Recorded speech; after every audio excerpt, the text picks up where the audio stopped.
Good morning everyone. मैं Abdul Haq, assistant professor MLV government college Bhilwara. जैसा कि प्रिय विद्यार्थियों, आपको मालूम है कि हम लगातार कंपनी अधिनियम 2013 के बारे में अध्ययन कर रहे हैं।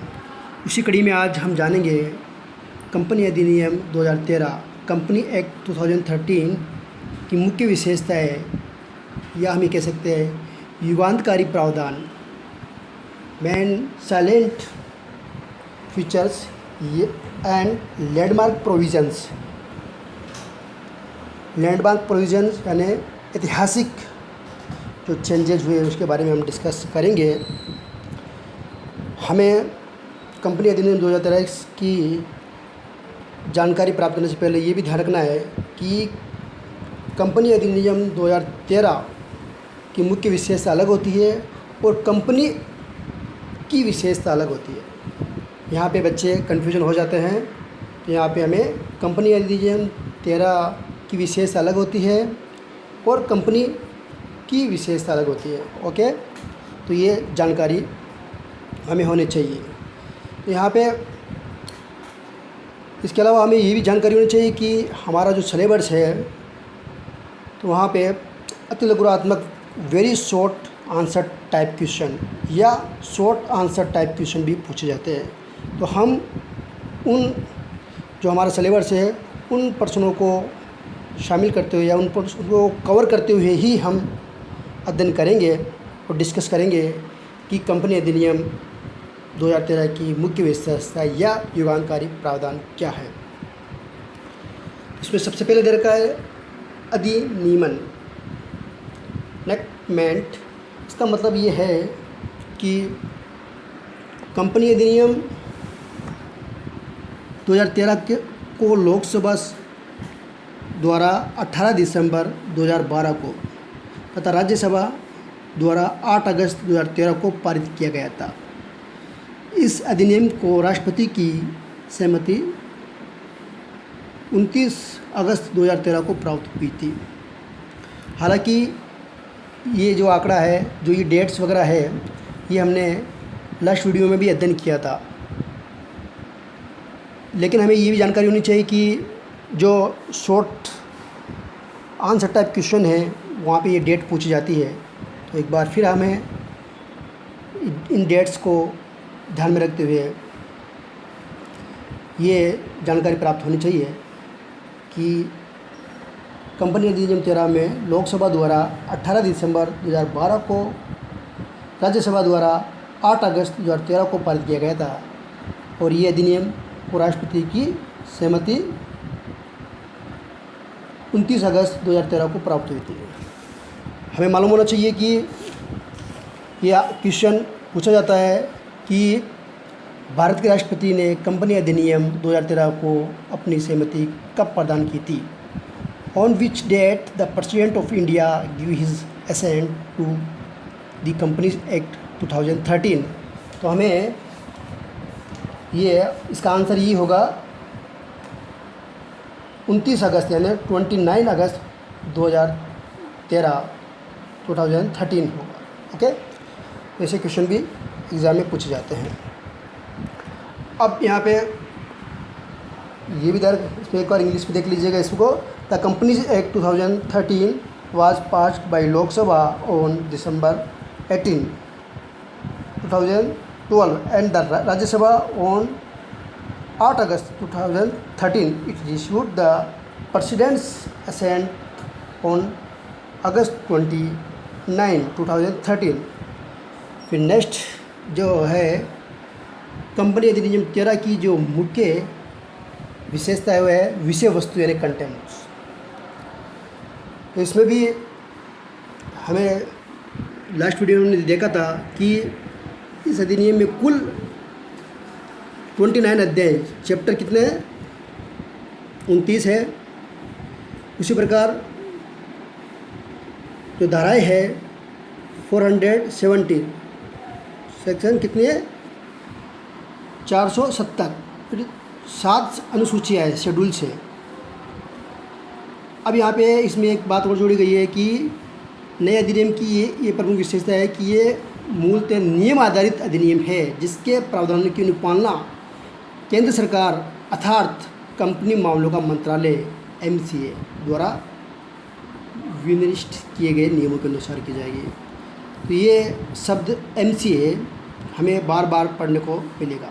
MCA का फुल फॉर्म भी एग्ज़ाम में पूछा जाता है, तो हमें MCA का फुल फॉर्म मालूम होना चाहिए, मिनिस्ट्री ऑफ कॉरपोरेट अफेयर्स, ठीक है, जो केंद्र सरकार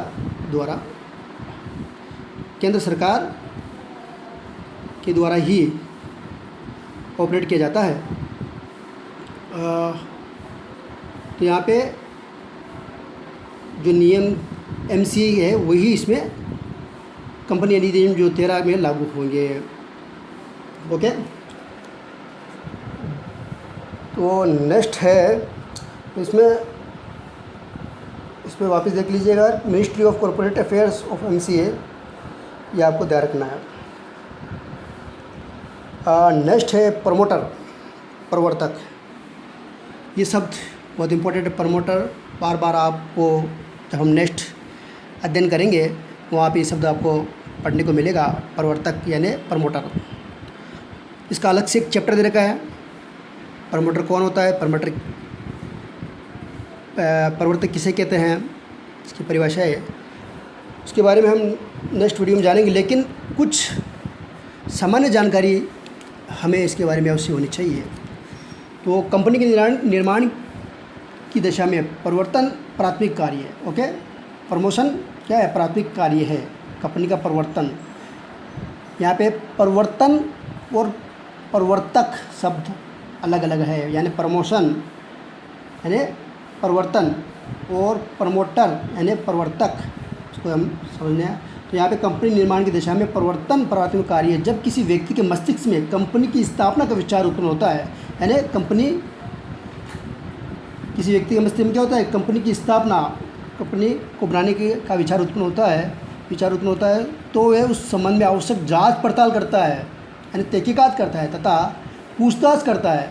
वह उस कंपनी द्वारा किए जा सकने वाले व्यवसाय के क्षेत्र, स्कोप, स्वरूप या प्रकृति यानी नेचर आदि के संबंध में विचार करता है तथा अनेक व्यक्तियों से विचार विमर्श करता है, डिस्कस भी करता है, परामर्श भी लेता है, सलाह भी लेता है। इसके बाद में स्थापित की जाने वाली कंपनी की रूपरेखा तैयार करता है। इस प्रकार अनेक छोटे मोटे कार्यों को पूरा करने के बाद कंपनी की स्थापना का निर्णय भी लेता है, यानी डिसीजन भी लेता है।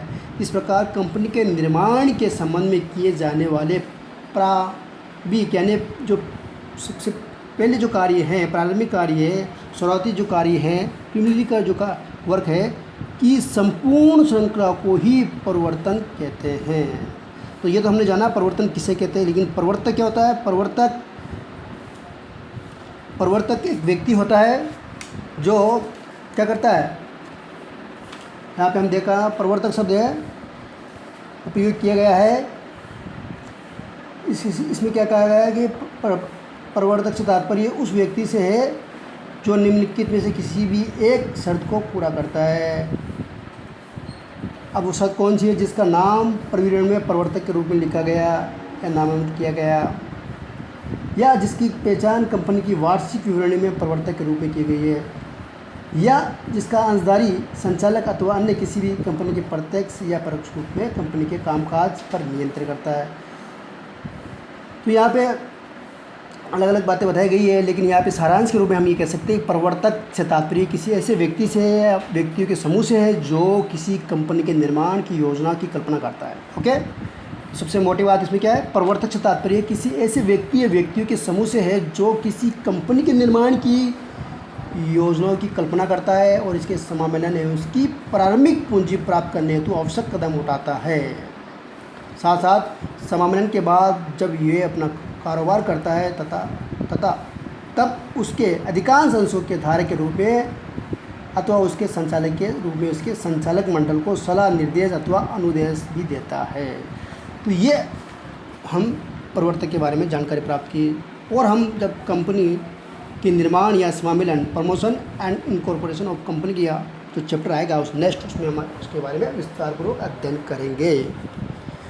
नेक्स्ट है एक व्यक्ति कंपनी, वन पर्सन कंपनी, ये भी, इसका भी अलग से चैप्टर देखा है। नेक्स्ट हम जानेंगे कि एक व्यक्ति कंपनी किसे कहते हैं। लेकिन एक व्यक्ति कंपनी के पंजीयन की व्यवस्था भारत में पहली बार कंपनी अधिनियम 2013 में की गई है।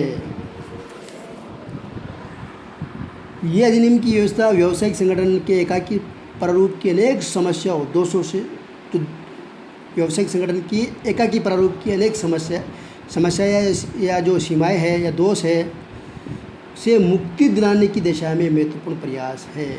अब एक व्यक्ति कंपनी की परिभाषा है या क्या इसकी विशेषता हो सकती है तो हम जानेंगे। लेकिन इसमें एक व्यक्ति कंपनी का आशय है किसी ऐसी कंपनी से जिसका कोई एक व्यक्ति ही सदस्य होता है, ये हमें ध्यान रखना है। Okay, the concept of one person company has been introduced in the act, hence new एवं the single individual Indian citizen and residence in India में form a company under this act.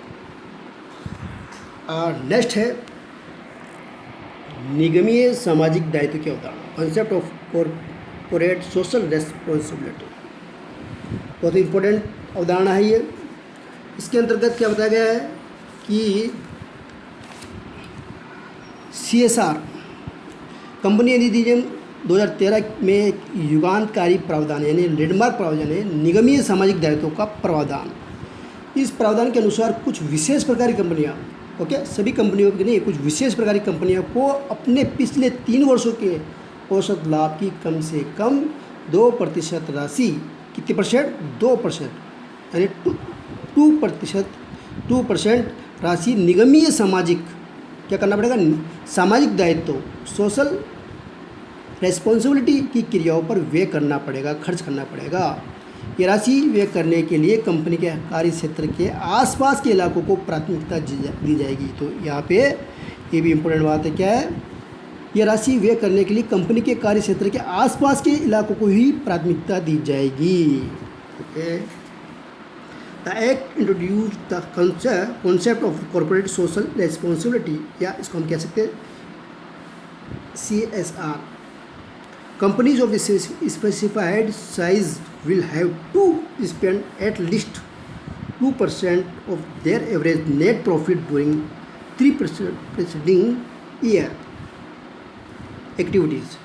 अब यहाँ पे इम्पोर्टेंट बात क्या है, amount has to be preferably spent near or around the areas where the company operate its business।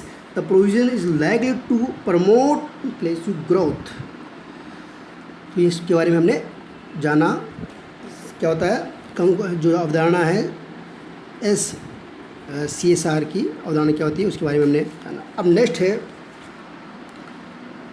लघु संबंध तथा निष्परी कंपनी अवधारणा।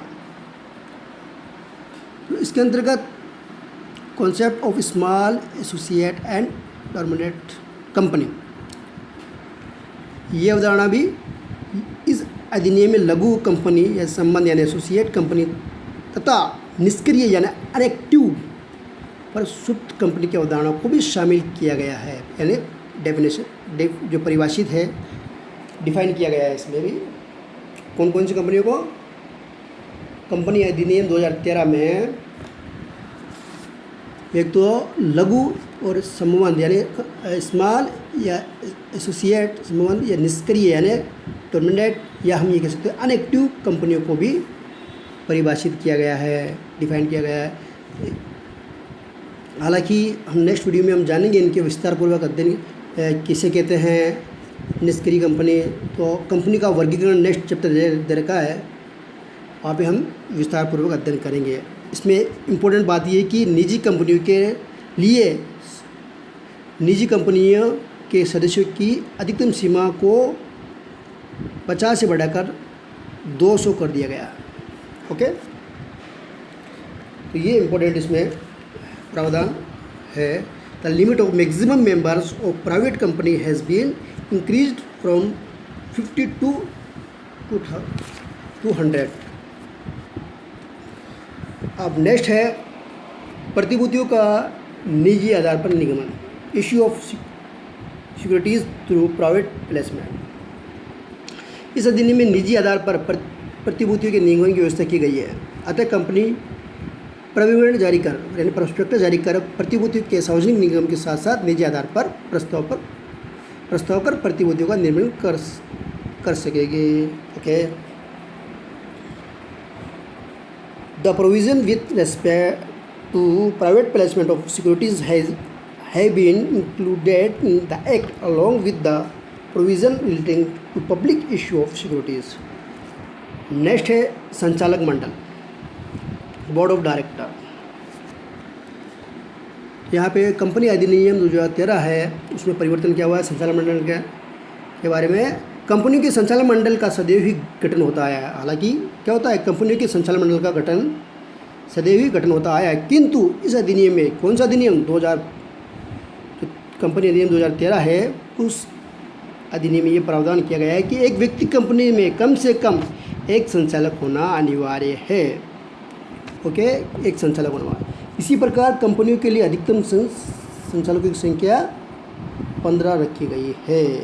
तो ये इसमें चेंजेज या युगांतकारी प्रावधान, लैंडमार्क जो प्रोविज़न है वो है क्या है, क्या किया गया है इसमें, संचालक मंडल, एक व्यक्ति कंपनी में कम से कम एक संचालक होना अनिवार्य है। इसी प्रकार कंपनी में अधिकतम संचालकों की संख्या 15 रखी गई है। एकल व्यक्ति ने ओपीसी में भी अधिकतम 15 संचालक हो सकते हैं। As usual every company shall have a board of directors with a minimum number of director, 3 directors in case of public company, 2 directors in case of private company, but in case of OPC full form क्या है, 1 person company, minimum 1 director shall be required। Every company including OPC may have maximum of 15 directors। तो ये यहाँ पे important question है कि एकल व्यक्ति कंपनी में अधिकतम कितने संचालक या डायरेक्टर हो सकते हैं, तो 15 हो सकते हैं। हम कंपनी अधिनियम 2013 की विशेषता है वो नेक्स्ट वीडियो में और जानकारी प्राप्त करेंगे। जो शेष रह गई विशेषताएँ हैं उसके बारे में हम नेक्स्ट वीडियो में जानकारी प्राप्त करेंगे। Thank you.